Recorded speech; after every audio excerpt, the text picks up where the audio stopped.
te confesso, esses dois, o Mimoso e o Kitumba, o vosso fim chegou, o MPLA acabou, tá a ouvir? O MPLA acabou. Com o Covid-19, o MPLA deve abandonar a guerra e optar pela paz interna e a reconciliação do partido, caso o MPLA persista em guerrear consigo próprio, será vítima do seu próprio fracasso. Por João Unguru. Vamos ouvir a matéria completa, ok? A Covid-19 arruinará a economia angolana. Desde logo, há que tomar todas as medidas de biossegurança que visam impedir a invasão desta tragédia social que dizima a humanidade nos dias atuais. Neste âmbito, as regras de precaução universal como lavagem correta das mãos, uso de máscaras em locais públicos como cinema, mercado, praças, igrejas, e sobretudo isolamento social, torna-se na principal estratégia de combate ao Covid-19. Ficar em casa é o remédio mais eficaz para acabar com a Covid-19. João Lourenço comete os mesmos erros do seu antecessor. Recentemente Cristina Giovana Dias Lourenço, uma das filhas de JLO, foi exonerada do cargo de Diretora-Geral Adjunta da Unidade Técnica de Acompanhamento de Projetos de Financiamento Externo, do Ministério das Finanças, na qual ocupava há mais de 3 anos, para ocupar um outro cargo de Administradora da Bolsa de Valores e Derivativos de Angola, Bodiva, em substituição de Mário Caetano João, recém-nomeado Secretário de Estado da Economia. Um verdadeiro acto de nepotismo tem vindo a ser executado pelo atual timoneiro da Nau Angola, coisa que ele mesmo criticava em GES. O amiguismo, familiarismo e aproximação afetiva passaram a ser agora palavras-mestra para os cargos a serem ocupados no Estado angolano. Miguel Sérgio Lourenço Catraio, filho da prima, irmã de João Lourenço, ASR. Indicador ordinal feminino Edith Lourenço, foi em 218 nomeado para ocupar o cargo de chefe da secção das operações externas, do Departamento dos Encargos Centrais da Direção Nacional do Tesouro, um verdadeiro acto de favoritismo. O jovem regressou da França em 2018, onde estudou, e, ao ser admitido no Ministério das Finanças, foi logo promovido a chefe de secção. Edith do Sacramento Catraio Lourenço tomou parte dos negócios da Andiama pela DICORP.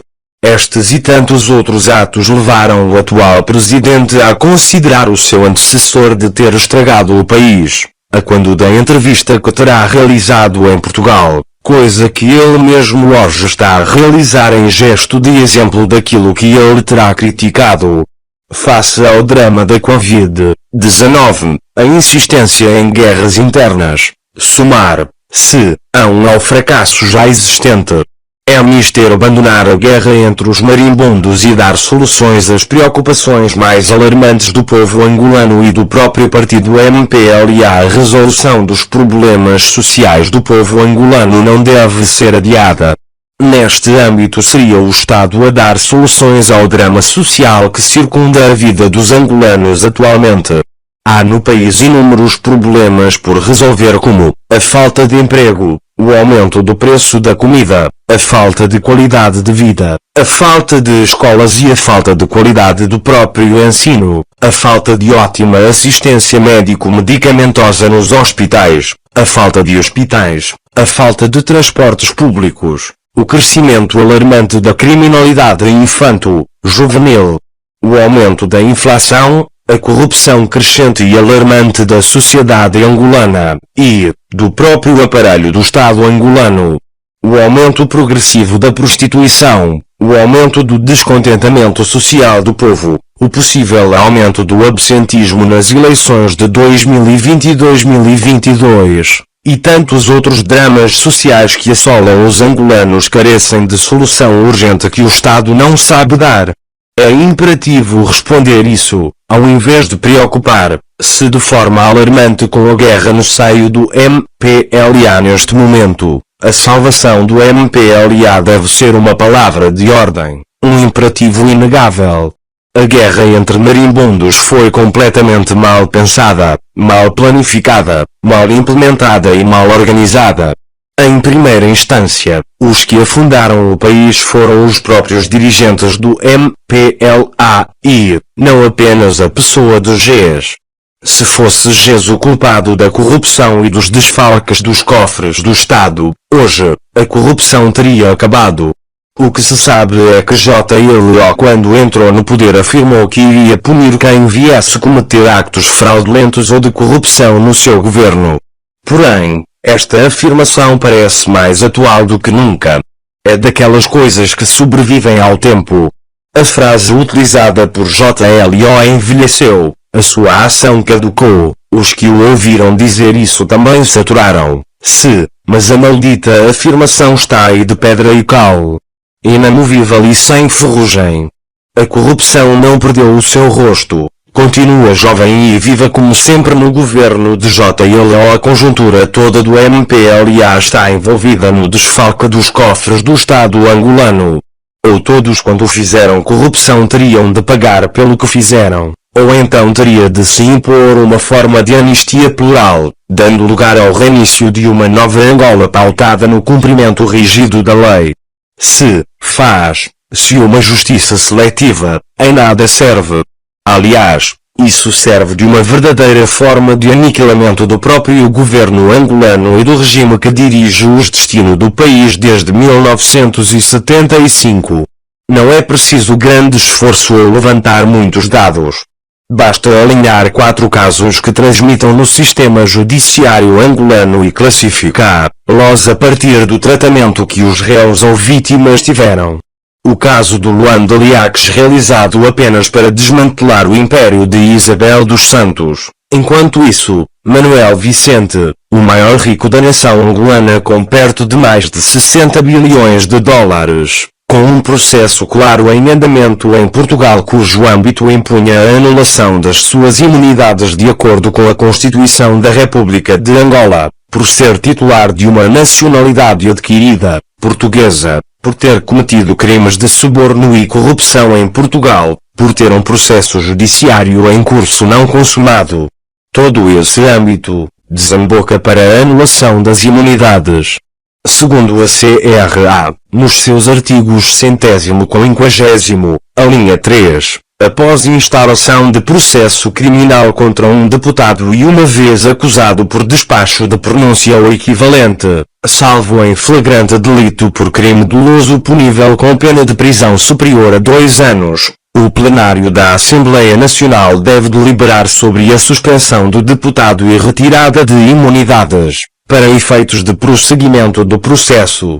Se observarmos no ponto 3 do artigo 150 e 50, podemos notar que é possível deixar cair no tapete as imunidades de Manuel Vicente, por ter sido constituído arguido, num processo em andamento em Portugal. E por conseguinte, Manuel Vicente é detentor de uma cidadania portuguesa, tal quanto o Ministério Público português defendeu. Orlando Figueira, o ex-procurador que defendeu Manuel Vicente, foi condenado a 6 anos e 8 meses de prisão por corrupção. Porém, os processos de Manuel Vicente foram completamente arquivados em Angola. Desde logo, o governo continua a pisar a Constituição e fazer uns de heróis e os outros de vítimas. Nos termos da lei, Manuel Vicente perde a imunidade que possui face ao processo criminal em curso. Porém, o governo angolano recusa, sem realizar tal acto, para proteger um corrupto que roubou o futuro de todos os angolanos. Enquanto isso, Isabel dos Santos, a mais brilhante empresária, é perseguida em todos os lados. Por conseguinte, Manuel Vicente jamais será condenado por nenhum governo que vierá a governar esse país. Hoje tem imunidades, amanhã será amnistiado. A pergunta que jamais se calará é a seguinte: por que é que Manuel Vicente é poupado face a tudo o que tenha cometido contra o Estado angolano e Isabel dos Santos é perseguida de forma tão horripilante possível? Onde está a justiça nisto? Observe, se um verdadeiro acto de seleção dos fenómenos jurídicos, onde a justiça tem ação em alguns enquanto outros são sempre poupados. Angola não é propriedade de gestores públicos ou de outros detentores do poder. Infelizmente os políticos angolanos como Álvaro Sobrinho, que soube desviar mais de 500 milhões de USD de todos para as suas contas na Inglaterra, permanecem impunes. A confusão entre o que é de todos e a propriedade privada dos corruptos tornou-se numa ampla complexidade a perceber. Enquanto Álvaro Sobrinho desviou perto de 500 milhões do BESA e merece proteção do PRJLO, Zeno dos Santos, por tentativa de desvio de 500 milhões por orientação do seu pai, está detido. Onde está a justiça afinal? Não há justiça nisto. Há seleção dos atos judiciários, e não justiça de facto. Zeno não é o culpado do acto de transferência dos 500 mil milhões de USD, porém, o titular do Poder Executivo que na altura delegou a ação a Zeno, desde logo, seria sobre as mãos do titular do Poder Executivo em que deveria recair o crime e não em Zeno. Zeno dos Santos é uma vítima de uma justiça feita de forma seletiva. Não é Zeno dos Santos o culpado, mas o ex-chefe de Estado. Todavia, deveria ser o próprio MPLA a pensar alternativas de combate à corrupção, e não formas falsas de selecionar homens a atacar enquanto a maior parte dos marimbondos ficaram à solta. Com a destruição do ninho de marimbondos, a economia angolana sofreu forte impacto das entranhas dos seus alicerces. Em virtude dos marimbondos serem os únicos empresários que detinham toda a economia do país, eram os verdadeiros dominadores do mercado angolano. Com a morte econômica do capita de muitos marimbondos, variadas empresas faliram, outras entraram em colapso econômico, outras ficaram à deriva. A consequência da luta entre os marimbondos foi o aumento do número de indivíduos desempregados. A luta entre marimbondos não incentiva o crescimento econômico por não incentivar o nascimento de novos empreendedores. O que se assiste no país é uma morte silenciosa da economia angolana. Aos poucos, Angola deixa de ser a economia que mais crescia na década passada, e passa a ser uma das economias mais estacionárias do continente berço. Face a essa magna problemática, que plano estratégico o excelentíssimo Sr. Presidente-General João Lourenço desenhou para reanimar a economia angolana? Ou irá estrear-se como o espectador dos males que irão afundar a economia angolana? Outro sim, o impacto negativo do coronavírus causará forte repercussão na economia angolana. Desde logo, tarde ou cedo, a economia angolana sentirá as lições amargas causadas pela Covid-19. Desde logo, que plano estratégico o excelentíssimo Sr. Presidente da República desenhou para fazer face a esses males gritantes que assolam a economia angolana? Pelo que se sabe, a luta entre os marimbondos não dá nada em termos de vitória no panorama econômico no âmbito do governo angolano, antes pelo contrário, inverte todo esse processo que visa incentivar o crescimento progressivo da economia. Desde logo, deve-se dar um rumo à guerra entre os marimbondos, ou julgar todos sem exceção, ou parar, se continuar, se fazer uma luta seletiva onde apenas os eduardistas são levados à barra do tribunal enquanto os lourencistas continuam a roubar. Nada de utilidade política tal filosofia terá. Outro sim, a luta entre marimbondos causa um drama asqueroso no âmbito da popularidade do MPLA, deixando o partido devastado por uma crise profunda, face às guerras internas. Tal cenário poderá dar morte certa ao MPLA caso o MPLA não opte pela reconciliação do partido ao invés de optar pela guerra interna. É necessário impor estratégias que visam transpor tais barreiras e ver-se resolvidos os problemas do povo, pois o povo é quem tem o poder de escolher quem lhe deve dirigir. A soberania única e indivisível pertence ao povo, que tem a faculdade de eleger os seus legítimos dirigentes. A guerra entre os marimbondos trouxe como resultado aumento do número de desempregados, encerramento das empresas, aumento da procura de emprego, incapacidade da criação de novos postos de trabalho, agravamento da vida social do pobre sofredor, Como consequência, aumentou o descontentamento com a governação do MPLA desde logo. Desde o ponto de vista político, não há qualquer indicador capaz de satisfazer os interesses do MPLA. Com o aumento do descontentamento social do povo, aumentará a taxa de abstinência às eleições. Pode-se afirmar que quer em 2020 nas autarquias, quanto em 2022 haverá excesso do número de indivíduos que não irão votar. Perto de 30% da massa votante não irá votar desta vez. Aumentará o absentismo às eleições autárquicas e gerais. E o MPLA já não será mais o desejo do eleitorado angolano. Finalmente, a guerra entre os marimbondos só tem um remédio: reconciliação do partido. Essa reconciliação deve começar pela reabilitação da figura central dos eduardistas, Eduardo dos Santos, passando por uma forma de perdão plural, pelo encontro de formas alternativas do combate à corrupção, no presente e no futuro, ao passo que aos nossos dias fala-se do passado, enquanto no mundo atual verifica-se variadas formas de corrupção a desenvolverem-se no MPLA e os atuais governantes que continuam a fazer a corrupção, nenhum dos quais foi preso por ter desviado fundos do Estado em benefício próprio. Enquanto isso, o Estado preocupa-se tanto com o passado, enquanto continuam a imitar a tragédia do passado como lição a ser aplicada aos dias atuais.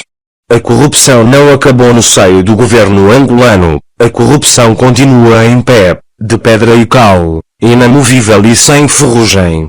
A única forma de salvar o MPLA é a reconciliação do MPLA. Por conseguinte, independentemente das razões político-constitucionais que o levam a sair GES, ele e a sua geração estão ligados por outra razão, cumpriram o seu papel. A nação agradece o quanto deram, mas tiveram que aceitar que chegou a hora de entregarem o testemunho. JLO se critica GES deve dar exemplo, porque apesar de GES ter cometido erros, deixou coisas boas para o país. Desde que JLO entrou no poder, que problema nacional resolveu? Acabou com a crise? Acabou com a corrupção? Acabou com a desigualdade social? Acabou com as injustiças?